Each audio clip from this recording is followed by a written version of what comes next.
तो शर्त थी यदि तू हार जाएगी तो जीवन भर मेरी दासी बनना पड़ेगा, दासी भाव से जीना पड़ेगा।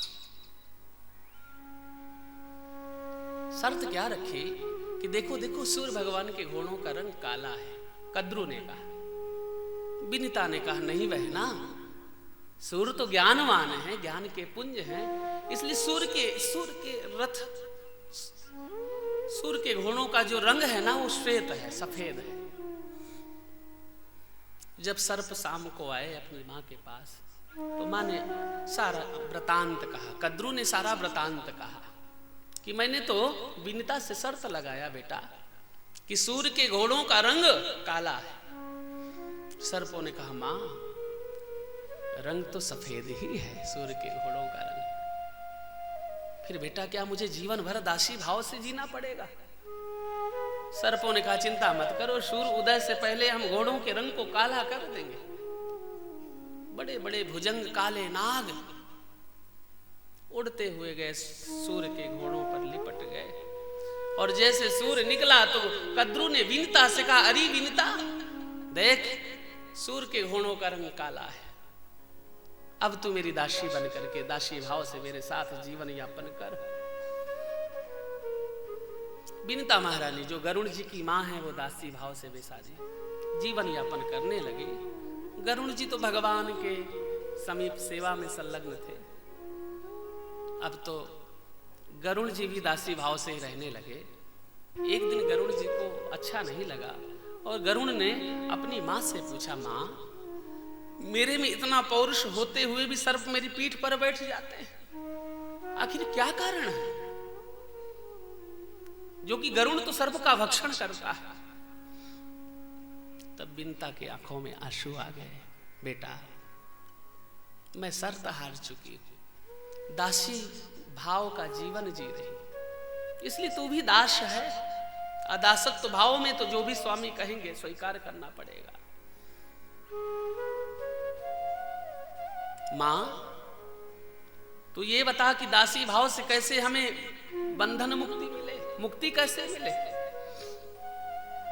तब मां ने एक उपचार बताया कि यदि स्वर्ग से अमृत कलश लेकर के तुम आओ और अमृत के छींटे यदि सर्पों के ऊपर छिड़क दिए जाए तो दासी भाव से हमारा बंधन मुक्त हो जाएगा।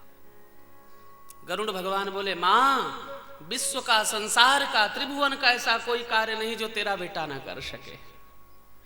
मैं अभी गया स्वर्ग, स्वर्ग से अमृत लेकर के आ रहा हूं।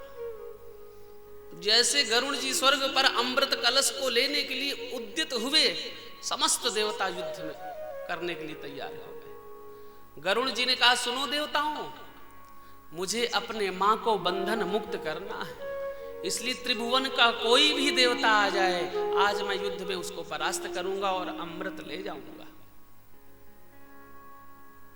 युद्ध हुआ, देवता हार गए। इंद्र ने हाथ जोड़ करके गरुड़ जी से कहा, गरुड़ जी ये सर्प सब विषैले हैं, यदि इनमें अमृत के बूंद पड़ जाएंगे तो फिर बड़ा अनर्थ हो जाएगा सृष्टि के लिए। गरुड़ जी ने कहा, देखो भाई, मुझे अपनी मां को दासी भाव से बंधन मुक्त कराना है, इसलिए मैं तो अमृत कलश लेकर के जा रहा हूं, और तुम्हारे में सामर्थ्य हो तो तुम उस समय रूप बदल करके अमृत चुरा लेना, मैं तो अमृत कलश उनके हाथ में दे दूंगा। गरुड़ भगवान अमृत कलश लेकर के कद्रू के हाथ में, सर्पों की मां के हाथ में जैसे अमृत कलश दिया, उसी समय इंद्र रूप बदल करके आया और अंत्यरधान हो गया कलश लेकर के। तो सुधा कुंभम ग्रहित्वैव देवस्तत्र समागमन। देवताओं को भी जो ये दुर्लभ अमृत है भगवान की कृपा से मिला।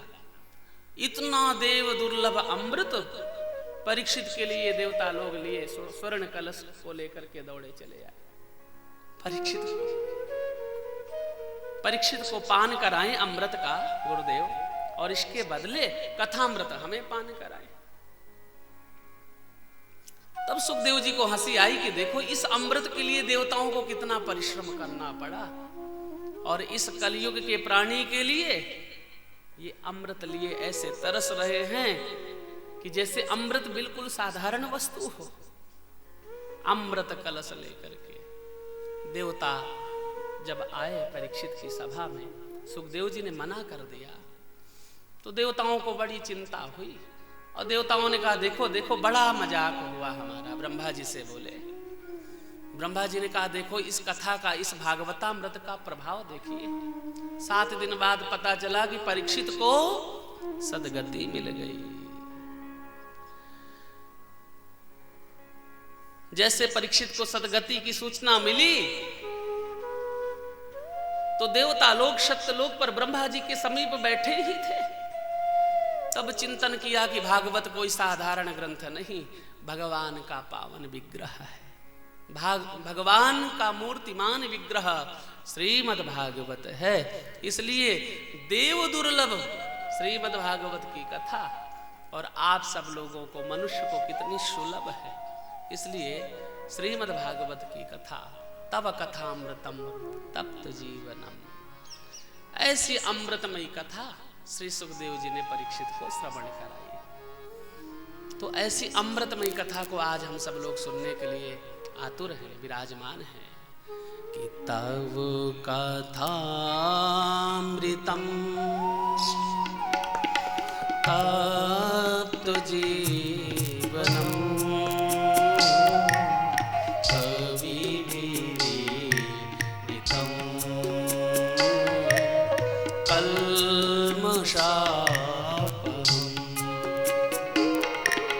श्रवणे मंगलम श्रीमदादतम भुवि गृह्णन्ति ते भूरिदा जना भूरिदा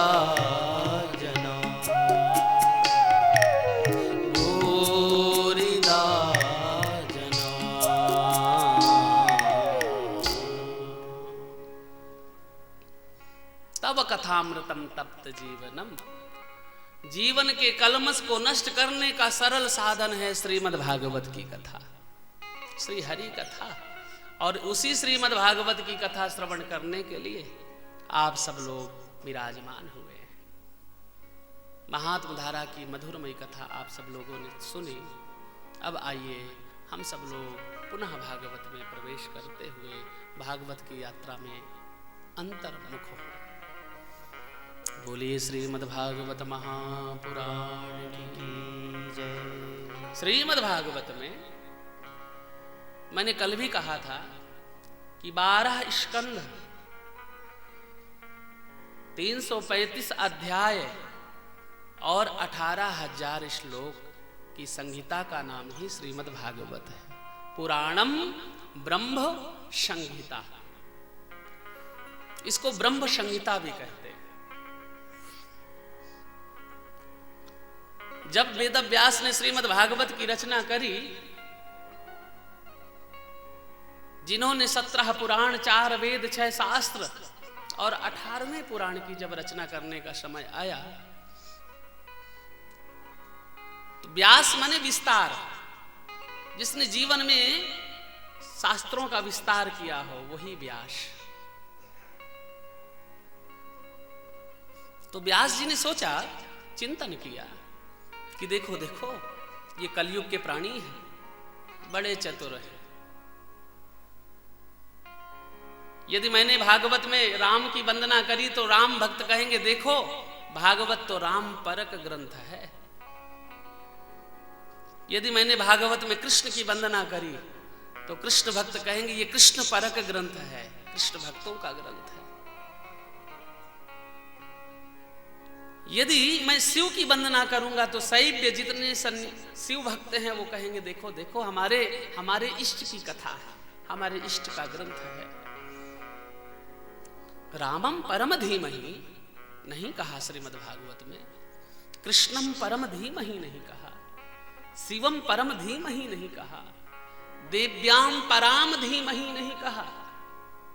कि यदि मैंने देवी की वंदना करी तो देवी भक्त कहेंगे देखो देखो भागवत देवी प्रधान ग्रंथ है।